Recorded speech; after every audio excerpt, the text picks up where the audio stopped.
Bonsoir. Рад сердечно приветствовать вас в нашем очередном уроке французского языка. Soyez tous les bienvenus. Bonjour à toutes et à tous dans votre leçon de suite de la langue française. Сегодня я поведу речь о том, что наверное, не очень приятны такие звуки, когда мы слышим в родной речи какого бы то ни было вообще. В принципе, с точки зрения психологии, подобные растягивания звуков гласных, которые режут наше ухо, разумеется, они создали впечатление положительного от меня как говорящего, неважно, оратор ли я или ваш преподаватель французского языка сейчас.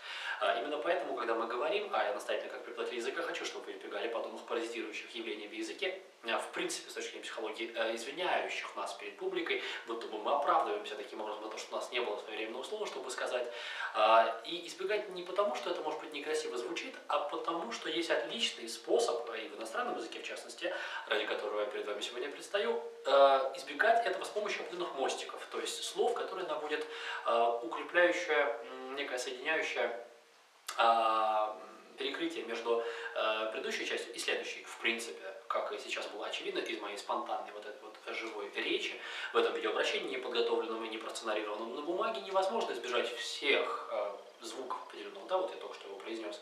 И тем не менее, насколько это возможно, все же, когда мы говорим друг с другом или говорим на французском языке, давайте постараемся сконцентрироваться на том, чтобы избегать этих слов через определенные слова, которые я сегодня вам преподнесу в качестве одного из образцов. Говоря на французском языке может создать видимость, ощущение. На самом деле, конечно же, мы боремся за то, чтобы знать язык, а не иллюстрировать его иллюзию. Но в то же время очень интересна сама психология восприятия и говорения, когда два субъекта взаимодействуют друг с другом, передавая информацию. А с точки зрения теории коммуникации мы не просто передаем информацию, но делаем так, что информация начинает восприниматься в голове другого человека. То есть два субъекта взаимодействуют для передачи информации таким образом.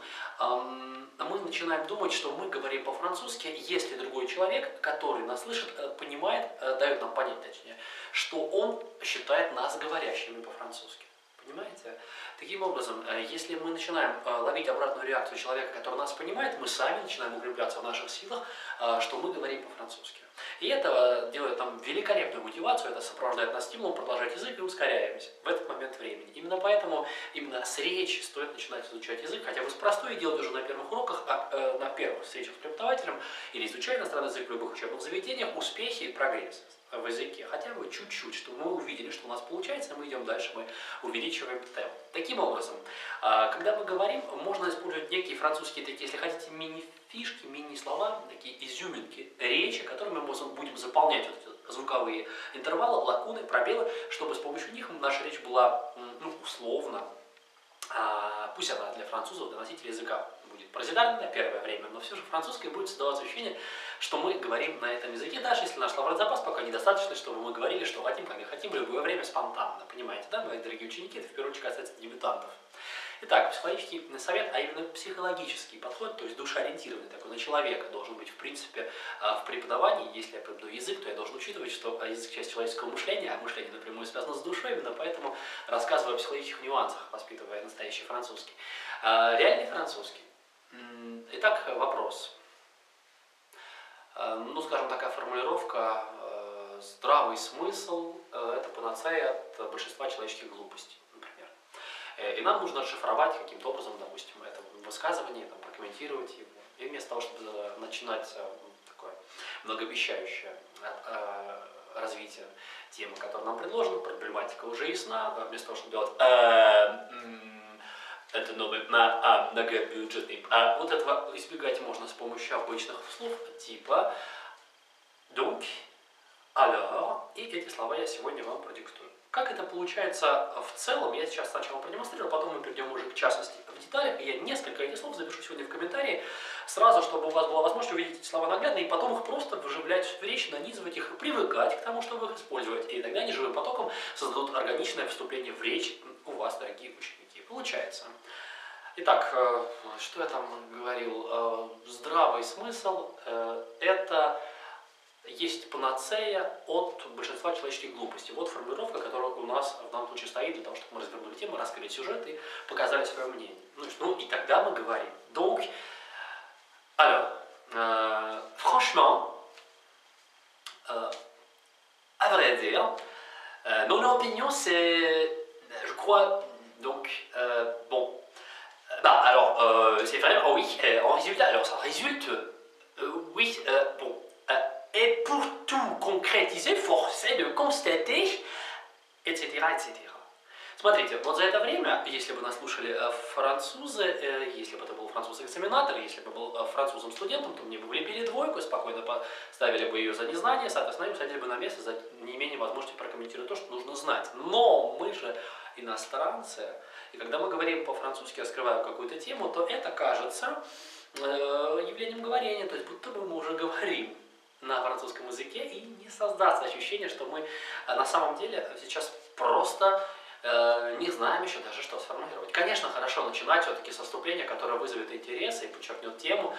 Два слова, которые на самом деле мы произнесем в самом начале, два предложения, может быть, две конструкции какие-то дискурсивные мы сможем произнести, чтобы настроить слушателя. Но если у нас их пока нет, мы можем начать с того, что оттянет время, даст нам возможность подумать, но и заодно произведет необходимый эффект восприятия нас как говорящих и даст нам этот обратный эффект нам, мы будем чувствовать себя говорящими. Это касается начала. Теперь, что касается продолжения ситуации, так мы уже раскрываем тему, мы говорим. C'est-à-dire, donc, pour rien ne cacher, il faut constater, alors, fait révélateur. C'est vrai que donc la panacée contre tous les maux liés à la stupidité, à la bêtise, c'est le bon sens. Alors moi je crois de la même manière, justement par une simple raison, parce que quant à moi, en ce qui me concerne, je veux dire, je crois que понятно, да, то есть сейчас я уже высказал эту фразу, панацея против всех бед человечества связано с глупостью, это здравый смысл, например, да. Формулировка свежая, поэтому не надо сказать где-то там в различных словарях, из английских изданиях, можете в интернете посмотреть, может кто-то сказал, но это сейчас вот у меня в голову пришла идея. И мы говорим, продолжаем, объясняя на французском языке, дополняя, вот вместо того, чтобы растягивать эти паузы звуковые, именно с помощью вот этих мини-корпускулярных таких слов небольших, мы упоминаем о том, что хотели сказать, вместо пауз вставляя вот эти слова. Donc, bon, alors, и дальше указываем на личное мнение. Quant à moi, что касается меня, дальше, что касается меня иначе. Quand, en ce qui me concerne, en ce qui me concerne, я чуть позже все-таки еще раз произнесу весь этот список слов отдельно по порядку с четким, доступным, понятным и воспроизводимым произношением. Ну и в конце тоже мы в любом случае можем вместо оттяжки очень неблагоприятно действующих на слушателя, на аудиторию, ну и на экзаменатора, конечно же. В конце мы в любом случае можем сказать то же самое. Donc, à vrai dire, force est de constater, fait révélateur и так далее. То есть так называемые коннекторы, связующие слова, мы впускаем в нашу речь. Но если в середине все-таки там будет возможность добавить выражение типа pourtant, néanmoins, nonobstant, désormais и так далее, то в конце это будут какие-то слова, которые продолжают речь, но коннектируют, дополняют ее сверху, уже кульминируют, то есть завершая. Это может быть peut-être, si je ne me trompe pas, je peux culminer, alors j'ai eu le plaisir de vous en parler, и так далее.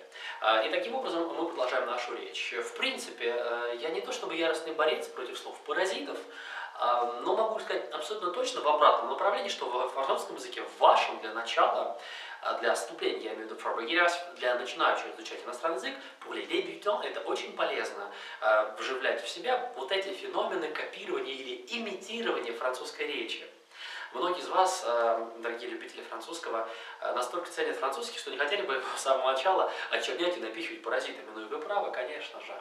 Но давайте отличим немножко паразитарность на уровне носителя языка, когда мы загрязняем нашу русскую речь, там, или французы это делают то же самое, никто не совершенен.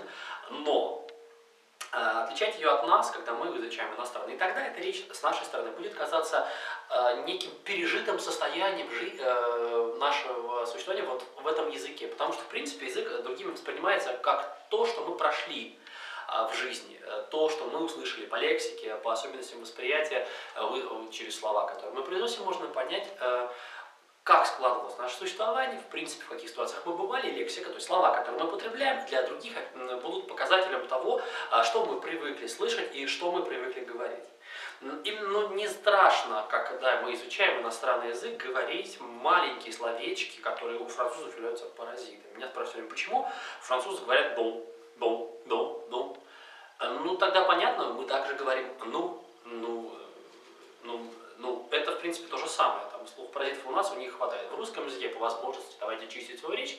Если есть, конечно, у вас такая настроенность, это как хотите. В общем-то, здесь я не являюсь филологом-русистом, преподаваем, навязываем идеи русского, но с точки зрения французского языка рекомендую, опять же, рекомендую, я, как ваш преподаватель, в принципе, если вы мне доверяете, не хочу вам ни плохого, ни вредного, поэтому смело направляйтесь в плавание с французским языком, оснастив соображениями, которые я сейчас вам воспроизведу и потом ниже подпишу на YouTube, чтобы вы имели возможность слышать правильно, произносить правильно. И пользуйтесь в разных фразах, вставлять их можно куда угодно. Это как междометие, что ли. Хотя сами себя они являются отдельными частями речи, так, с буквы А. По-французски слово тогда будет alors, alors, alors, alors, alors, alors.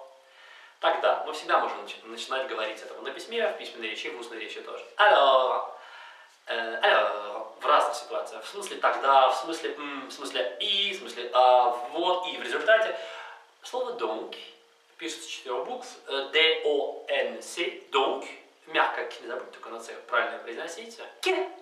Donc, donc, donc. Donc значит, переводится с французского, но можно использовать и в иных ситуациях. Можно сказать bon, bon, bon, bon. Bon. Итак, вопрос. И мы отвечаем. Bon, bon.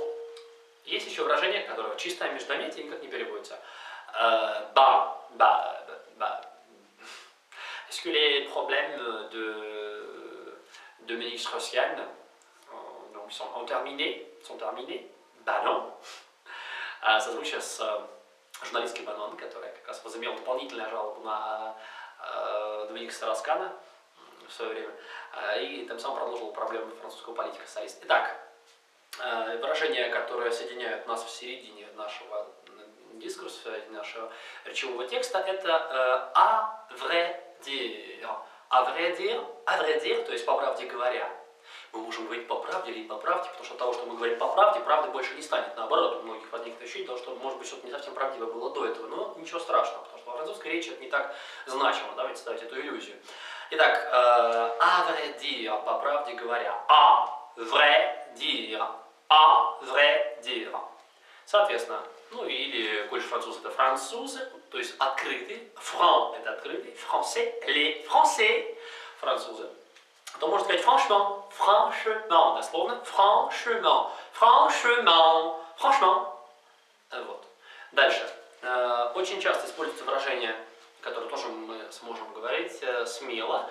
Это выражение force est de constater. Оно такое длинное, поэтому когда вы произносите его медленно, ощущение, что вы говорите уже долго. Force est de constater que. А дальше можете процитировать то, что вам известно уже по-французски в билете, не знаю, в вопросе, если вы уже знаете формулировку, что la panacée contre tous les maux liés à la stupidité humaine, c'est le bon sens, c'est un bon sens, parce que, et vous pouvez dire, force est de constater que. Итак, force est de constater, это обязательно констатировать или очевидно, совершенно очевидно, ну и прочее. Выражение очевидно. Évidemment, évidemment, évidemment, c'est clair. Очевидно. Évidemment, c'est clair. Дальше, что касается выражения вашего мнения. Quant à moi, quant à moi, quant à moi, je crois que... Quant à moi, quant à moi, quant à moi. Что касается меня. Далее. Je crois, глагол croire. Я думаю, я считаю, полагаю. Дальше. En ce qui me concerne. En ce qui me concerne. En ce qui me concerne. Что касается меня.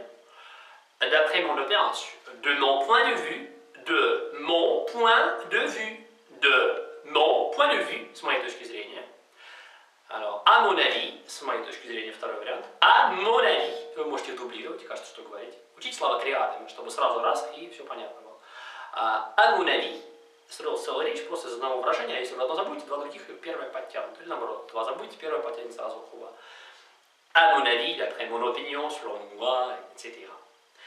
В принципе, этого будет достаточно для того, чтобы сделать ощущение присутствия в французском языке, даже пока, если еще мысль не родилась, и уничтожить те самые длинные звуковые паузы, которые раздражают наш слух и избавляют от представления, что мы нормально подготовились к экзамену или нормально и спокойно присутствуем в французской речи, говоря с носителем языка. Есть такая замечательная французская поговорка или пословица «un dicton français», которую я хотел бы завершить сегодняшнее видеовыступление. Видеоурок. Звучит она примерно так. Donc, de nos jours, vaut mieux paraître que l'être. De nos jours, vaut mieux paraître que l'être. В наши дни лучше казаться, чем быть. Ну, что касается артистизма и, в общем, преподнесения нашего французского языка французам, носителям языка, это очень уместно. Вот что касается вот этого вопроса. Что касается нашего знания языка, то давайте будем фундаментальными. В частности, настаиваем на правильных французских звуков. Действительно, не хотелось бы, чтобы у нас было некорректное произношение, звучание по-французски, даже если мы можем высказаться правильно на этом языке. Вы же любите французский и его чистоту и истинное звучание. Еще раз советую обращаться к урокам, где правильно произношу французские звуки. Буду оставаться с вами для того, чтобы учить вас французскому языку в режиме, который относится к реальному времени, к настоящему.